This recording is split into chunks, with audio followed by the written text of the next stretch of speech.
हमारे प्यारे भाई बहनों, आशा करते हैं आप सब ठीक होंगे और मन लगा के अपने एग्ज़ाम की तैयारी कर रहे होंगे। तो जैसा कि आप सब जानते हैं, ये सीटेट हिंदी के गद्यांश का आज पैराग्राफ है। तो पैराग्राफ स्टार्टिंग करने से पहले आपसे एक विनम्र निवेदन है कि अगर हमारी वीडियो आपको अच्छी लगे तो प्लीज़ इसे लाइक करिएगा, शेयर करिएगा, सब्सक्राइब करिएगा और अपने प्यारे कमेंट भी लिखिएगा। और एक बात, जितने आप लोग प्रीवियस ईयर क्वेश्चन करेंगे उतना ही अच्छा है आप सबके लिए। तो चलिए आज हम स्टार्टिंग करते हैं हिंदी के गद्यांश से। तो निर्देश 91 से 99 दिए गए गद्यांश को ध्यानपूर्वक पढ़िए तथा पूछे गए प्रश्न के लिए सबसे उपयुक्त विकल्प का यहाँ पे चयन कीजिए। पानी का चंचल रूप है नदी। यह वह जीवन रेखा है जो अपने कछार में बसे लोगों को जीवनदायी जल प्रदान करती है। जिस भूमि पर केवल वर्षा के जल से खेती होती है उसे देवमातृक, और जो जमीन केवल वर्षा के भरोसे न रहकर नदी के पानी से सिंचित होती है उसे नदी मातृक कहा गया है। उन दिनों नदी का पानी मछलियों से लबालब रहता था। पीने के लिए पानी, खाने के लिए मछली और खेती के लिए वह उपजाऊ मिट्टी जिसे नदी बाढ़ के समय बहाकर लाती है। पहले के लोगों के लिए इससे बड़ा वरदान भला और क्या हो सकता था। नदी के कारण कृषि संभव हुई। जो शिकारी था वह किसान बन गया। उसे शिकारी की भागदौड़ से मुक्ति मिली। वह एक जगह घर बसाकर कला, धर्म, अध्यात्म, विज्ञान और साहित्य की ओर अग्रसर हो सका। मनुष्य के जीवन में महत्वपूर्ण मोड़ आया। तो अब क्वेश्चन करते हैं इसका। पानी का चंचल रूप है नदी। वाक्य का आशय है ऑप्शन सी, नदी का पानी निरंतर गतिमान रहता है। तो इसकी व्याख्या करते हैं। गद्यांश में आए वाक्य पानी का चंचल रूप है नदी का आशय है नदी का पानी निरंतर गतिमान रहता है। गद्यांश में चंचलता का आशय पानी के गतिमान अथवा निरंतर प्रवाहमान होने से है। नेक्स्ट क्वेश्चन है, देवमातृक खेती कहते हैं जब। तो ऑप्शन सी सही है, खेतों को केवल वर्षा के जल से सींचा जाता है। तो इसकी व्याख्या करते हैं। गद्यांश के अनुसार जो खेत केवल वर्षा के जल से ही सींचे जाते हैं ऐसी खेती को देवमातृक खेती कहा जाता है। जबकि जो खेत केवल वर्षा के जल पर न आश्रित होकर नदियों के जल के द्वारा सींचे जाते हैं उन्हें नदी मातृक कहा जाता है। तो नेक्स्ट क्वेश्चन है, मनुष्य के जीवन में महत्वपूर्ण परिवर्तन कब आया। तो ऑप्शन बी सही है, जब मनुष्य ने खेती करना सीख लिया था। तो इसकी व्याख्या करते हैं। प्रारंभिक मानवों का जीवन यापन शिकार के द्वारा ही होता था। फिर मानव ने कृषि करनी आरंभ की जिससे उन्हें भोजन के लिए जगह जगह भटकना नहीं पड़ता था। इन्होंने नदियों के आसपास ही बस करके या निवास कर अपना जीवन यापन प्रारंभ किया। मानव के जीवन का सबसे महत्वपूर्ण परिवर्तन खेती करना सीखना ही है। नेक्स्ट क्वेश्चन है, नदी को जीवन रेखा कहा गया क्योंकि। ऑप्शन सी सही है, नदी का जल नदी के आसपास रहने वाले मनुष्य को जीवन प्रदान करता है। तो इसकी व्याख्या करते हैं। व्याख्या है, नदियों को जीवन रेखा कहा जाता है क्योंकि नदियों का जल आसपास रहने वाले मनुष्यों को जीवन प्रदान करता है। नदी का जल नहीं होगा तो खेती नहीं होगी, खेती नहीं होगी तो भोजन प्राप्त नहीं होगा और बिना भोजन के जीवन संभव नहीं है। तो नेक्स्ट क्वेश्चन है, नदी का पर्यायवाची शब्द नहीं है। तो वारी नहीं है, तटनी, सलीला, सरिता है। तो वारी नदी का पर्यायवाची शब्द नहीं है, अपितु यह पानी का पर्यायवाची है, जबकि तटनी, सरिता, सलिला, अपगा, तरंगणी आदि नदी के पर्यायवाची शब्द हैं।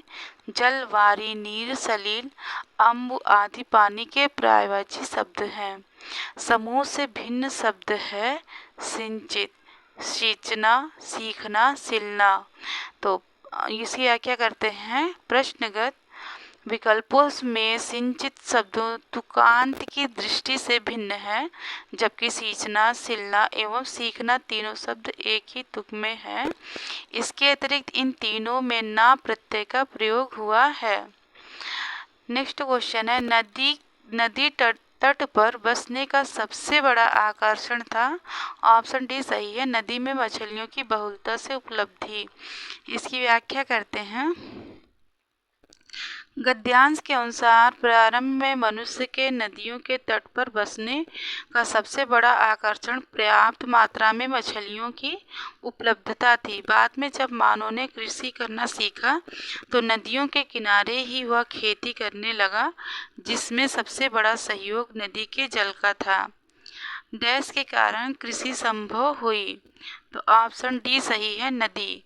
गद्यांश के अनुसार नदी के कारण ही कृषि संभव हुई। तो नेक्स्ट क्वेश्चन है, 12 महीनों में रेखांकित शब्द है संख्यावाचक। तो 12 महीनों में रेखांकित शब्द 12 संख्यावाचक विश्लेषण है शब्द है, जिस विश्लेषण शब्द से संज्ञा की संज्ञा का बोध हो उसे संख्यावाचक विशेषण कहा जाता है। संज्ञा अथवा सर्वनाम की विशेषता बताने वाले शब्द को विशेषण कहते हैं। नेक्स्ट क्वेश्चन है, पद्यांश है, 100 से 105 तक है इसमें से क्वेश्चन। तो ध्यान पूर्वक पढ़िए तथा पूछे गए प्रश्न के लिए सबसे उपयुक्त विकल्प का चयन कीजिए।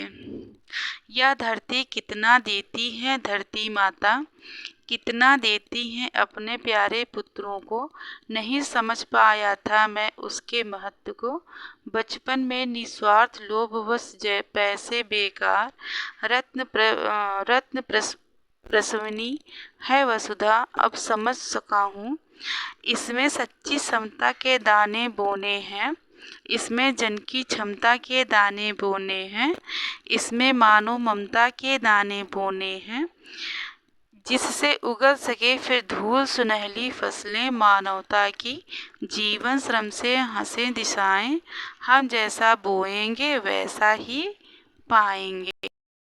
तो अब इसके क्वेश्चन करने हैं। तो क्वेश्चन है, रत्न प्रसविनी है वसुधा से क्या तात्पर्य है?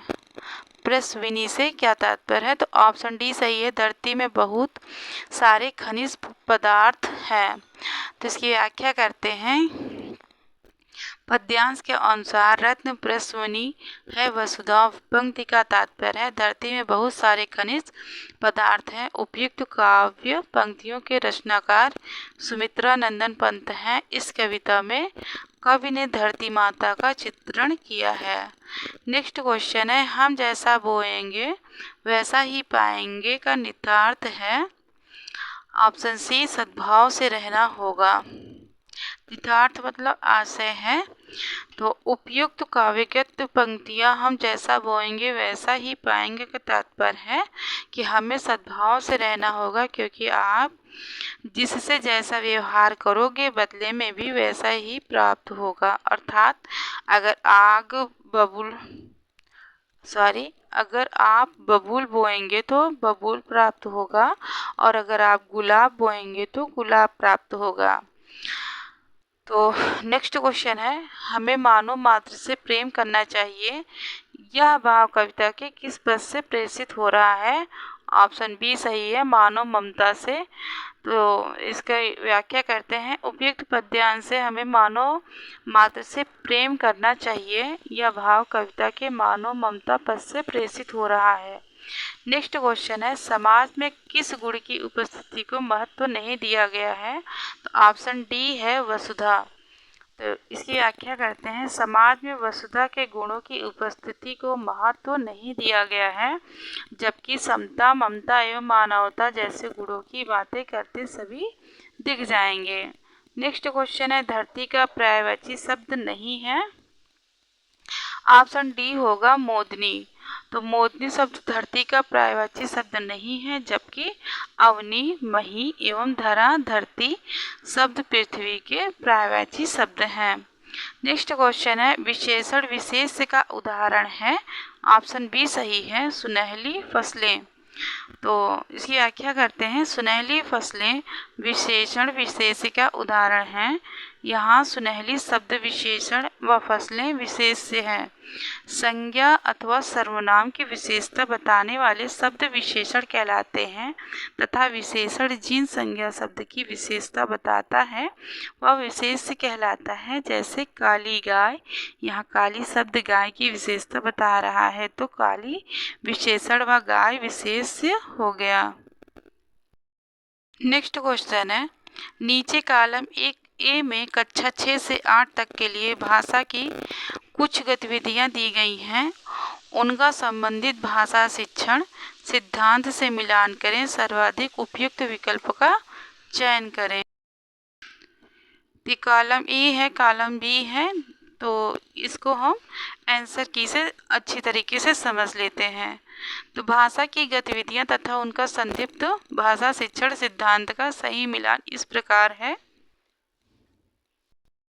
भूमिका निर्वहन, तो गद्यात्मक अधिगम और सारांशीकरण, रचनावादी उपगम, निर्देशित कथा लेखन, सहारा देना, भाषा पत्रिका, तरह तरह की पाठ्य सामग्री से परिचय।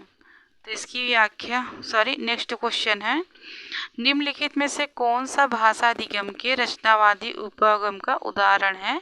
तो ऑप्शन ए सही होगा, परियोजना कार्य। तो इसकी व्याख्या करते हैं। परियोजना कार्य भाषा अधिगम के रचनावादी उपगम का उदाहरण है। रचनावादी उपगम के अंतर्गत जिज्ञासा आधारित अधिगम शामिल है। यह रचनात्मक दृष्टिकोण सीखने के लिए महत्वपूर्ण सोच विकसित करता है। तो आज का वीडियो हम यहीं पे समाप्त करते हैं।